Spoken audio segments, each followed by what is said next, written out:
Bonjour à toutes et à tous, merci de nous rejoindre sur 8 Mont-Blanc. Nous sommes ensemble pour un nouveau journal dans l'actualité de ce mercredi 27 octobre 2021. 70 pompiers et gendarmes et une trentaine de victimes fictives. Un exercice grandeur nature a eu lieu lundi soir dans le tunnel de Pont-Seran près de Moutier. L'entraînement est indispensable pour les forces de l'ordre et obligatoire depuis l'incendie du tunnel du Mont-Blanc. Et puis des vaches qui vont à la traite toutes seules, un robot qui rabat le foin et un autre qui nettoie le lisier. C'est une véritable exploitation 2.0 que Manon Touati est allée visiter à Viry dans le Genevois. Reportage à suivre. Avant de développer ces titres, le taux d'incidence est en hausse en Haute-Savoie. Il s'élève actuellement à 62,8. Il est au-dessus des moyennes nationales et régionales. 51 personnes sont actuellement hospitalisées, dont 7 en réanimation ou en soins intensifs. Concernant la vaccination, plus de 600 000 Haut-Savoyards ont reçu leurs 2 doses. Cela représente 73,5% de la population départementale. 7 centres de vaccination restent ouverts. Le préfet et le directeur de l'ARS en Haute-Savoie ont tenu une conférence de presse ce mercredi pour faire un point sur la situation. On écoute Alain Espinasse au micro de Sébastien Germain.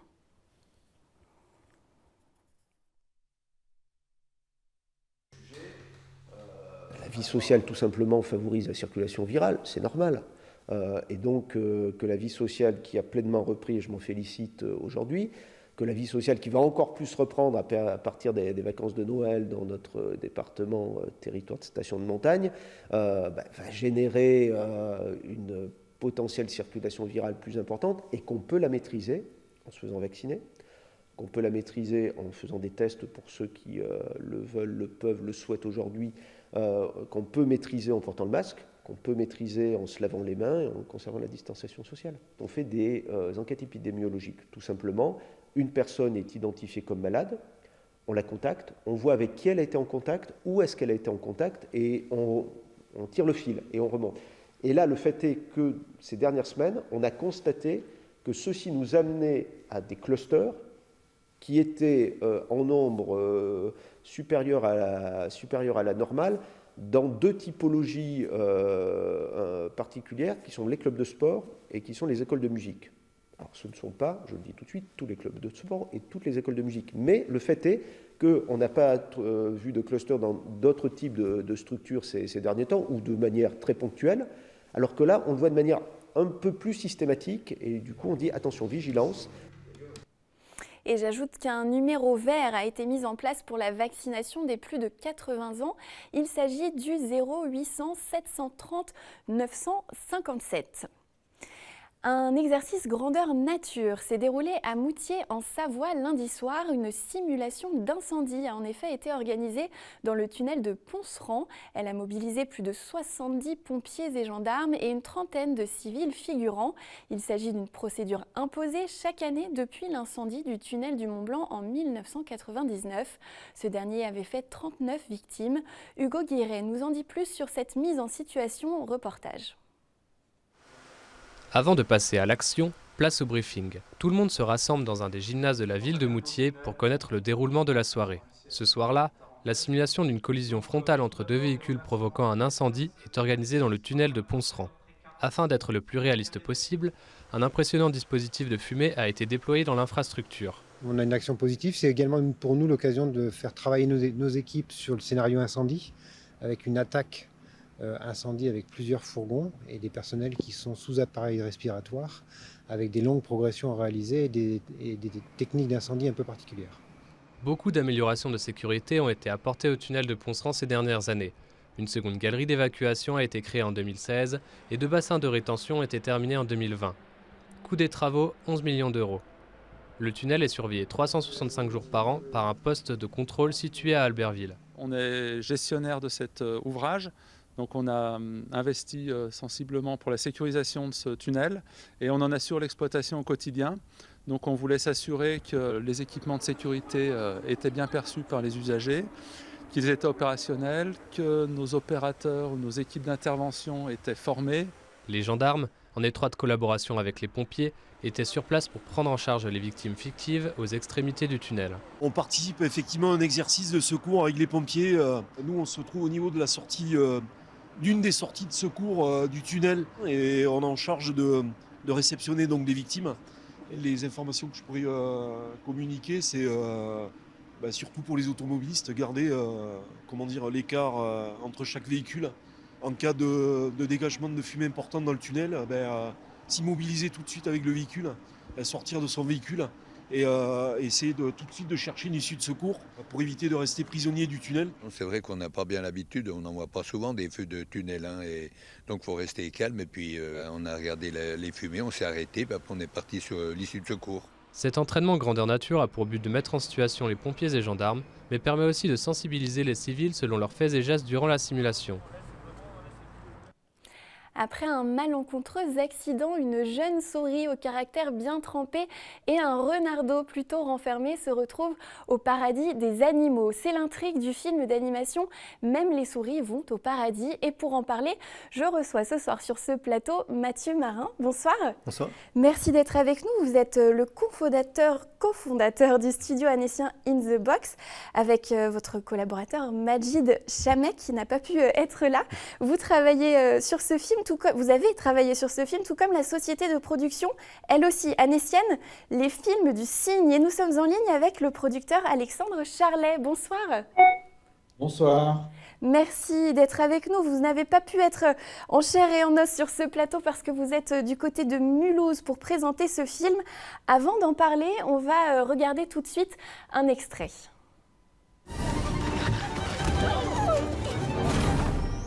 Mais où est-ce que je suis ? Tu es au paradis. Mais c'est incroyable! Toi? C'est pas de ma faute, on a été renversé par une voiture!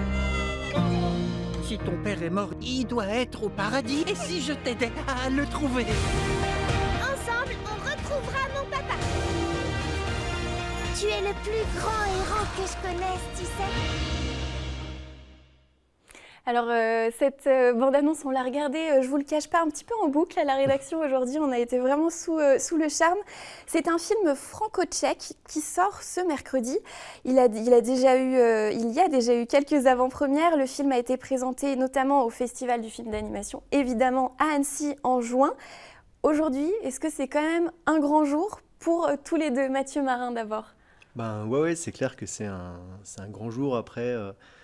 on va dire 4-5 ans de travail de notre côté qu'on a eu avec Alexandre, avec toutes les équipes, tout ce qui a été mis en place, et de voir ce premier film, en tout cas pour notre part, et je pense aussi pour Alexandre, c'était super émouvant, au-delà de l'avant-première qu'il y avait eu, l'avant-première mondiale qu'il y avait eu à Annecy, où on avait un peu tous pleuré de le voir sur grand écran. Alexandre Charlet, c'est un jour marqué d'émotion aussi aujourd'hui. C'est un film de cinéma et donc c'est un film qui est riche en émotions. Donc effectivement, là particulièrement pour les films du Cygne, pour toute l'équipe des films du Cygne et tous les partenaires qui ont travaillé sur le film, comme le studio de Mathieu et de Majid, c'est évidemment un jour étonnant. Ça fait 7 ans, en tout cas pour ma part, ça fait depuis 2014 que je travaille sur ce film. J'ai rencontré Vladimir Lotak et le producteur tchèque et Denisa, la réalisatrice, à Annecy, dans le cadre des pitchs MIFA. Et ensuite, on a travaillé ensemble à la fois sur le développement et puis sur la production. Voilà. Et après cette année et demie de frustration, évidemment, on est assez ému. Et là, je présente en 3 semaines, je rencontre le public, beaucoup d'enfants, beaucoup de parents, d'adultes qui me disent « mais c'est un film aussi pour les grands ». En tout cas, on y trouve notre compte et je suis touché, je suis ému. Et voir, il y en a qui me disent qu'ils pleurent. Alors moi, je suis quelqu'un d'émotif, je crois que ça s'est vu lors de la présentation à Annecy à la première. Mais voilà, je ne suis pas le seul, en tout cas en voyant le film, d'être ému par ce film qui est porteur de sens, qui raconte différentes choses. Qui touche évidemment à l'émotion, mais à différentes thématiques universelles. Et c'est un film qui est un film en stop motion, donc il y a quelque chose de très artisanal. On a des petites marionnettes, on a travaillé avec des petites marionnettes comme celle-ci. Ce sont les vraies marionnettes du film que je présente. Vous avez un décor derrière moi que je présente aux enfants et aux gens qui viennent voir le film. Et effectivement, ils se rendent compte de tout le travail qu'il y a eu pendant toutes ces années derrière. Alors, une partie de ce travail a été réalisée justement par le studio In The Box, je le disais. Comment vous êtes arrivé dans cette aventure, Mathieu Marin ?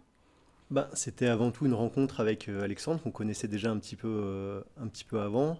Et quand il nous a parlé du projet, déjà, tout d'abord, un projet en stop motion, c'est pour toute personne qui fait de l'animation, c'est un petit peu un rêve d'enfant. Pour ceux qui n'en font pas, de l'animation, le stop motion, aussi, la technique, qu'est-ce que c'est ? C'est l'animation image par image avec des marionnettes. C'est un petit peu comme, on va dire, l'animation traditionnelle, on va dire au pinceau, sauf que cette fois, on a des marionnettes. Et on va prendre une image, on va bouger un petit peu les personnages, on va prendre une image, et il faut 24 images pour une seconde, donc pour un film, c'est énorme. Et c'est parti un petit peu de tout ça, donc on a commencé à travailler ensemble, on a travaillé sur le storyboard, sur le fait de pouvoir fabriquer aussi en France, donc c'était une super aventure. Et ça a débuté un petit peu comme ça, sur surtout beaucoup de confiance, et aussi beaucoup d'échanges pour justement amener au bout le projet, quoi, qui était aussi pour nous une première aventure de long métrage. Vous avez mis en 3 dimensions 124 000 images. Alors de l'extérieur, ça paraît beaucoup. Ça a représenté un travail inédit pour vous ? On avait déjà eu l'habitude de travailler sur la publicité, parce qu'en fait ça s'apparente beaucoup à ce qu'on appelle des effets spéciaux, du VFX. Donc ça s'apparente beaucoup à ça. Après, sur un format aussi long, aussi différent, parce que là on est sur un long métrage, beaucoup de plans différents, beaucoup de décors, c'est un mélange de beaucoup de techniques, et il y avait beaucoup de choses qu'on connaissait, beaucoup de choses qu'on connaissait pas, et le fait d'arriver là-dedans, on connaissait pas tout, mais ça a été super intéressant, on a appris au fur et à mesure. C'était le premier long métrage pour vous, In The Box, et aussi pour les films du Cygne, Alexandre Charlet. Oui, les films du Cygne est une structure qui est basée à Annecy, donc c'est un peu un bébé à Annecy ce film, hein, entre les films du Cygne qui est basé à Annecy, entre In The Box qui est basé à Annecy, le fait que on se rencontre à Annecy dans le cadre des Pitch MIFA, et en plus le film a été régulièrement accompagné par l'organisation du festival, par Citia. Voilà, c'est effectivement une aventure qui pour nous est la première en long métrage. La stop motion, comme l'a dit très bien Mathieu, c'est très particulier. Il y a quelque chose de très artisanal. Et là, on a décidé de mixer ça à de l'animation 3D, à des effets spéciaux avec l'extension de décors. Et donc, c'est un peu un challenge technique. Et heureusement que Yann Boubenicek et Denisa étaient très ouverts à ça, à ce qu'on puisse leur proposer différentes manières d'aborder certains plans. On a tourné 1400 plans. On a effectivement tourné dans les studios de Prague. Il y avait 8 plateaux et 8 à 10 plateaux. Il y en avait 2 qui servaient de test ou de préparation des nouveaux décors. On a fabriqué 80 décors, on a plus d'une centaine de marionnettes. Donc c'est un film qui visuellement est très très riche et en termes de narration également. Donc voilà, c'était vraiment important. On a tourné pendant 14 mois et il y a eu 20 mois de post-production, d'animation 3D, d'effets spéciaux, d'extension de décors, de compositing, jusqu'à travailler la musique et puis l'enregistrement des voix. C'était aussi des très beaux moments pour moi en tant que producteur. On souhaite en tout cas une belle sortie à votre film. On sait que le contexte n'est pas forcément évident, mais peut-être que les vacances de la Toussaint vont aussi donner un petit coup de pouce avec les enfants et les parents qui iront au cinéma. Vous arrivez à rester positif de ce côté-là sur les sorties, sur la fréquentation qu'il va pouvoir y avoir sur ce film? En tout cas, oui, je pense qu'il a tout pour plaire. Je l'ai vu une deuxième fois, j'étais tout autant ému que la première fois.